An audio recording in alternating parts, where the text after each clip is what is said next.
사랑하는 우리 대전명석교회 성도님들, 성령 충만함을 가지고 가정 안으로 들어가서 예수 그리스도가 주인 되심을 증거하고 예수 그리스도가 주인 되심을 우리 스스로가 그렇게 드러낼 수 있는 아름다운 신앙의 가문들을 이루어갈 수 있게 되기를 간절히 소원합니다.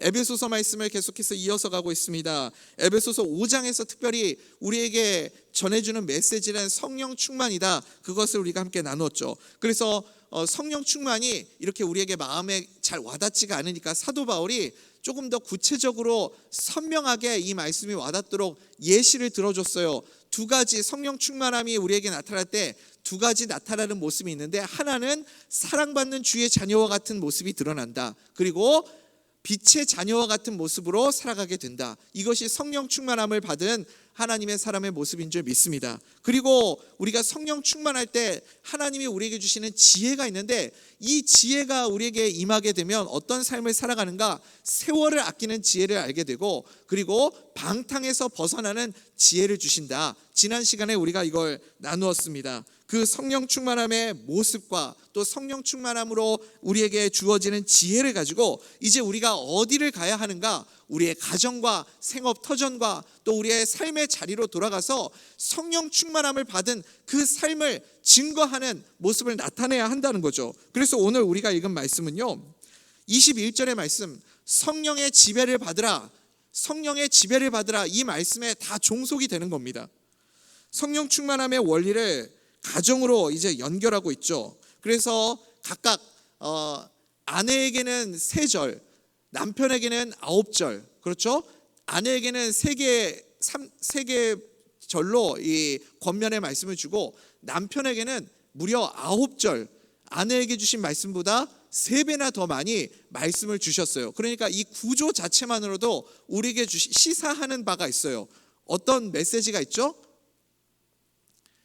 가정에 일어나는 거의 대부분의 문제들은 누구에게서부터 시작될 확률이 높다? 저는 말씀 안 했습니다.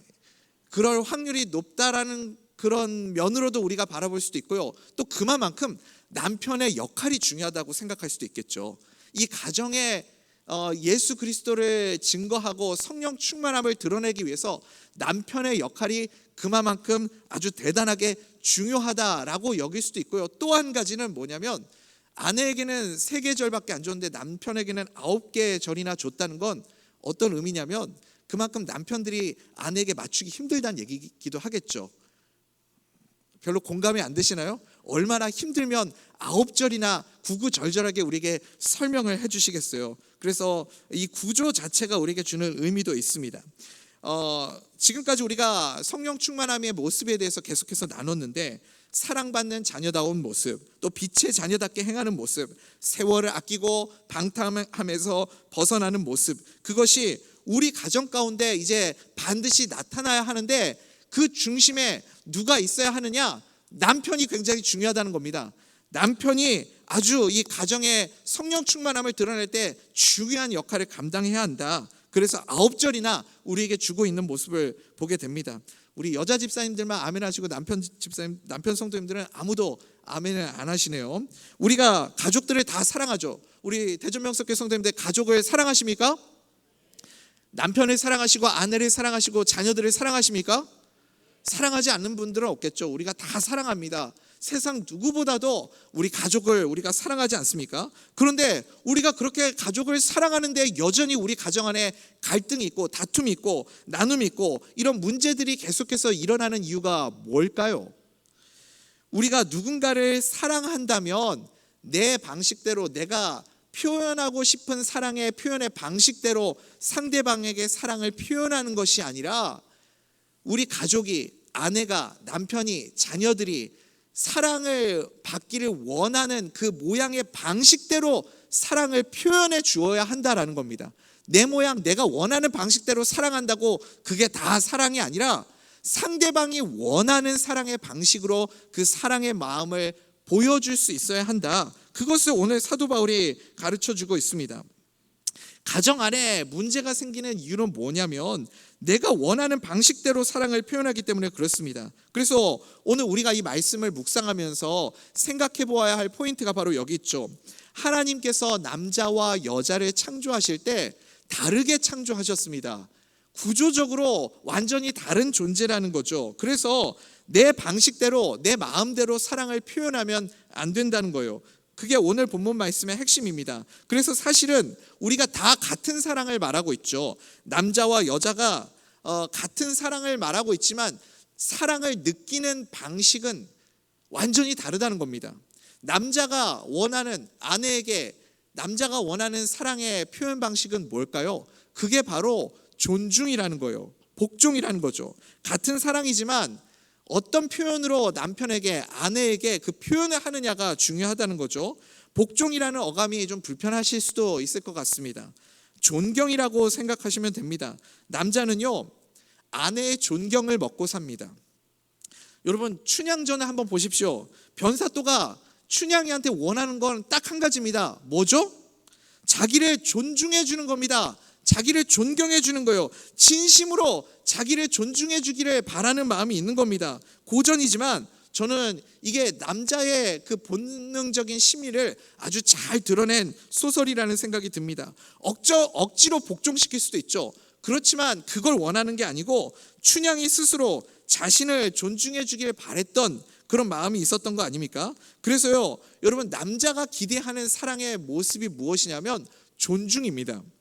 여러분, 성령 충만하면 하나님께서 우리에게 무엇을 주신다고 했죠? 지혜를 주신다고 했습니다.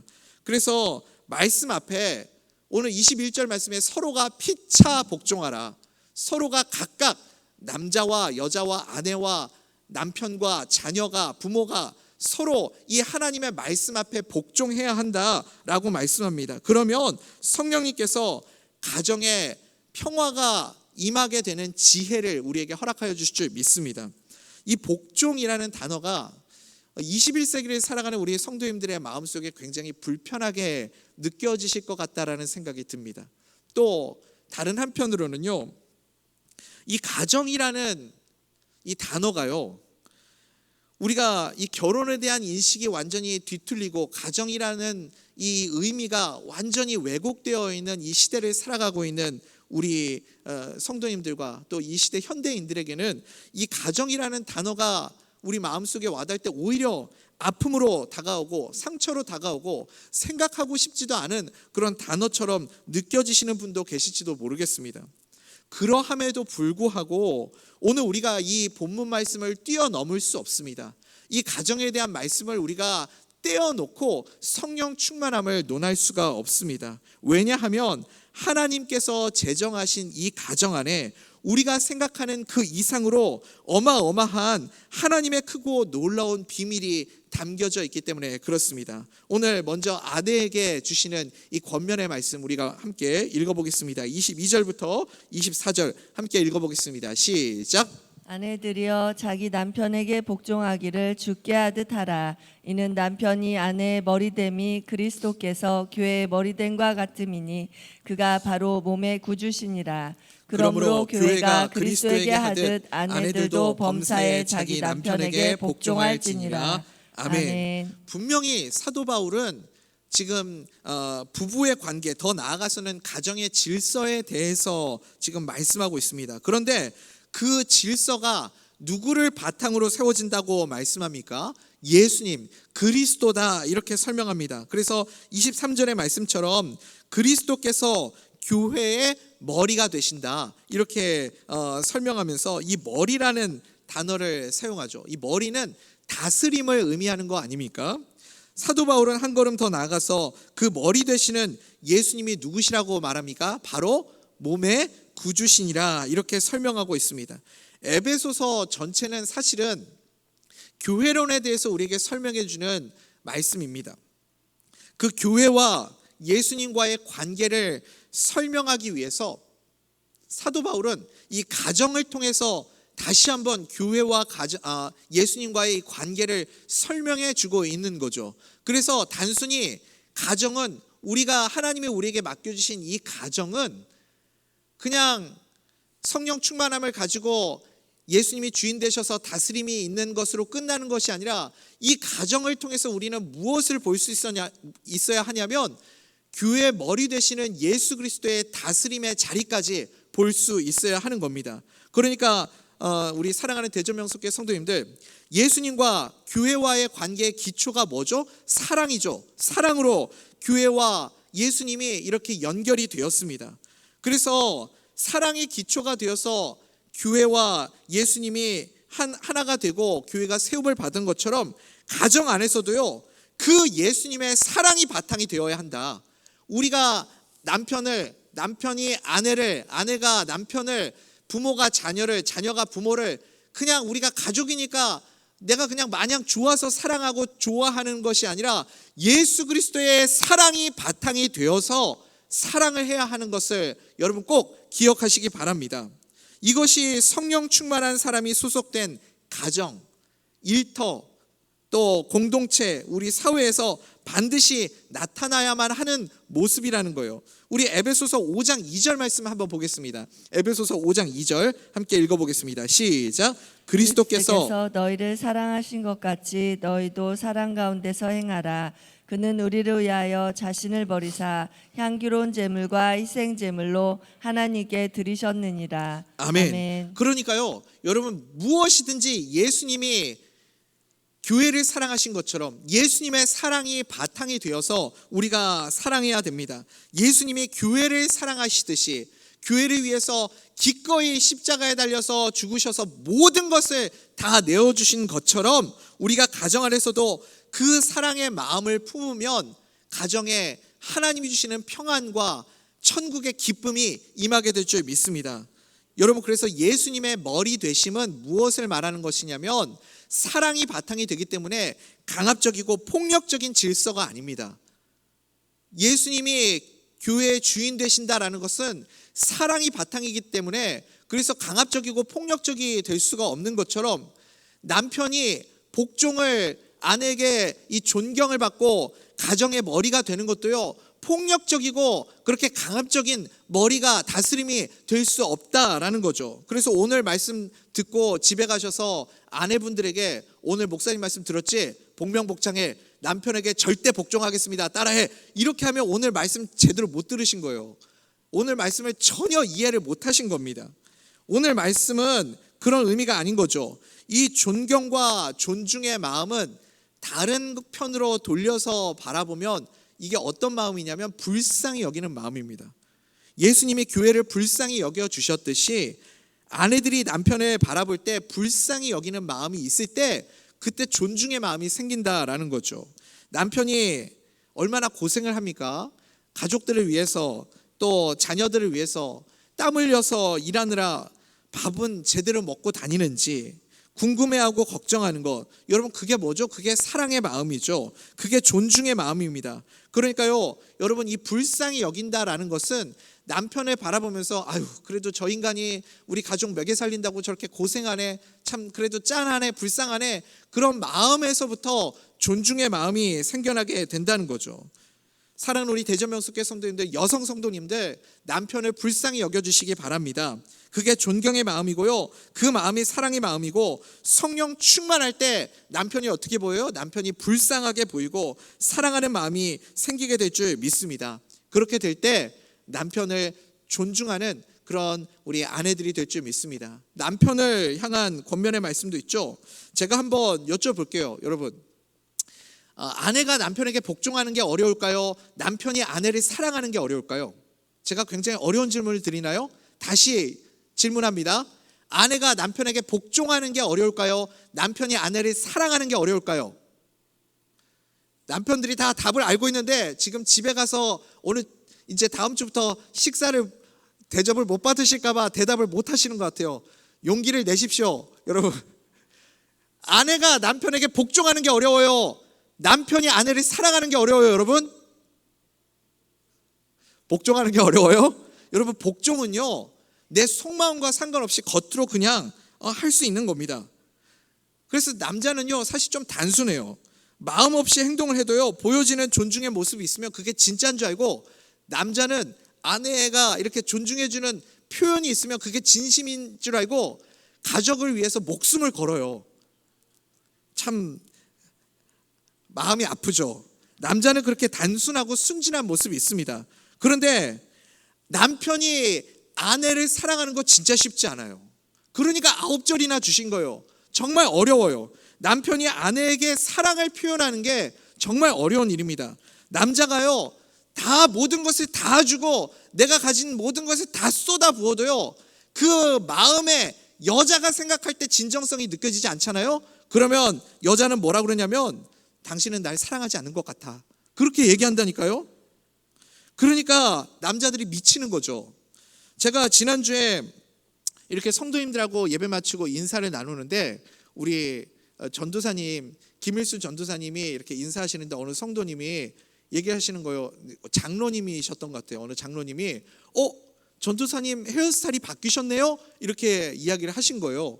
그때 김일순 전도사님이 뭐라고 하시냐면 처음이에요. 우리 교회 남자 성도님 중에 처음으로 알아보신 분이에요, 이렇게 이야기를 하시더라고요. 그 중에 저도 포함이 되겠죠. 제가요, 집에 가서 제일 긴장되는 순간이 뭐냐면 아내가 물어보는 거예요. 여보, 오늘 우리 집 뭐 달라진 거 없어? 나 뭐 좀 달라진 거 없어?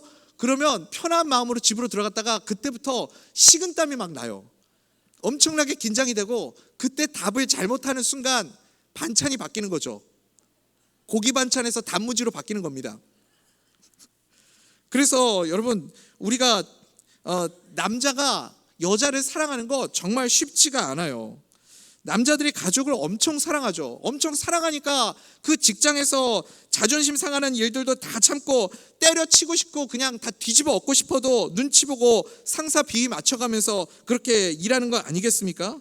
그런데 집에 와서요, 말 한마디만 잘못하면요, 아내는 그 한마디에 삐지고 상처받고 그러는 거죠. 남편들이 제일 힘들어하는 게 이런 거예요. 제가 한번 여쭤볼게요. 우리 남자 성도님들께 한번 여쭤보겠습니다. 아내가 이렇게 와가지고 옷을 2벌 들고 와서요, 여보, 어떤 옷이 잘 어울려? 이 옷이 잘 어울려? 이 옷이 잘 어울려? 라고 물어보면 뭐라고 대답해야 될까요? 그러니까 여러분, 단무지를 드시는 거예요. 남자들은 최대한 안전하게 가고 싶죠. 그래서 둘 다라고 대답할 거예요. 아마 여기 계신 분들 90%는 다 그렇게 대답하실 겁니다. 제가요, 오늘 집에 가서 아내에게 한 소리를 듣는 한이 있어도 저만의 노하우를 이 시간에 공개하겠습니다. 아마 제가 이 얘기를 말씀을 드리면 오늘 집에 가서 아내는 지금까지 당신 그렇게 행동한 거였어? 엄청 배신감 느껴지네, 이렇게 얘기할지도 몰라요. 그럼에도 불구하고 제가 이걸 공개하는 것은 우리 대전명석의 성도님들의 가정의 평화를 원하는 제 진심을 좀 알아주셨으면 좋겠습니다. 제가 저만의 노하우를 공개합니다. 이거는요, 묻지 마세요. 왜 그런지 이유를 묻지 마시고 그냥 무조건 외우세요. 공식이에요, 공식. 이렇게 외우셔서 이야기하시면 됩니다. 아내가 와가지고요, 여보, 어떤 옷이 어울려? 이 옷이 어울려? 이 옷이 어울려? 이렇게 물어보면요, 무조건 이렇게 얘기하세요. 첫 번째 거는 어려 보이고 두 번째 거는 날씬해 보이네?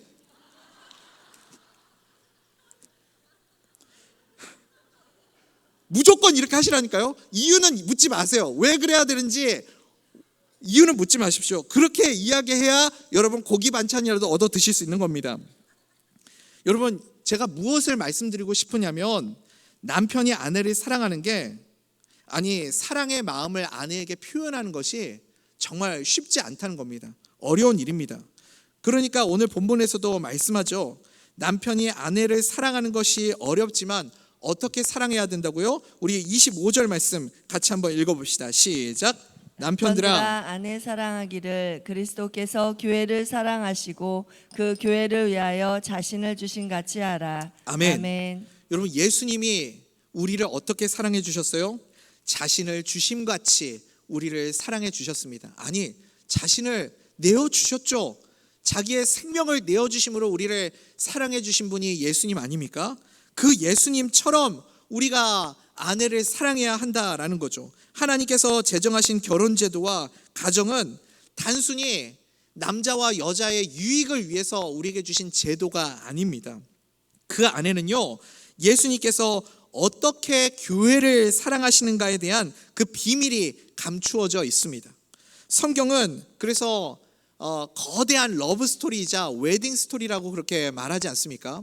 창세기에서 아담과 하와를 하나님께서 가정으로 그렇게 부부로 짝지어 주시죠.